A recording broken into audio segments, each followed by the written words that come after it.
السلام عليكم ورحمة من الله تعالى وبركاته. أهلا وسهلا متابعينا الكرام. في هذا الفيديو الجديد سوف نشارككم موعد مباراة منتخبنا الوطني اليمني من أمام نظيره منتخب البحرين في بطولة خليج 26 الجولة الثالثة. أولا فضلا وليس أمرا لا تنسوا الإعجاب من الفيديو والاشتراك في القناة وتفعيل زر الجرس والإشعارات ليصلك كل ما هو جديد. وإذا لا تنسى الصلاة والسلام على سيدنا النبي صلى الله عليه وسلم. أيضا إذا كنت أحد من سير هذه القناة الجدد لا تنسى الاشتراك وفعل الجرس لكي يصلك كل ما هو جديد. والآن يا بنا نذهب لكي نكملكم بقية التفاصيل لهذا اللقاء الذي بدأنا به لهذا اليوم وهذا الموعد.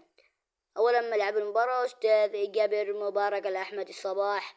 أما عن تاريخ المباراة سوف تقام هذه المباراة عام 2024 شهر 12 يوم 28 من شهر 12 وسوف تقام اليوم يوم السبت. وهذه المباراة سوف تقام عند تمام الساعة 5:30 مساء بتوقيت صنعاء وبتوقيت مكة المكرمة وبتوقيت بغداد. وإلى هنا سوف نكون قد أكملنا لكم هذا الموعد. نرجو من الجميع دعم الفيديو بالضغط على زر الإعجاب والاشتراك. والسلام عليكم ورحمة من الله تعالى وبركاته.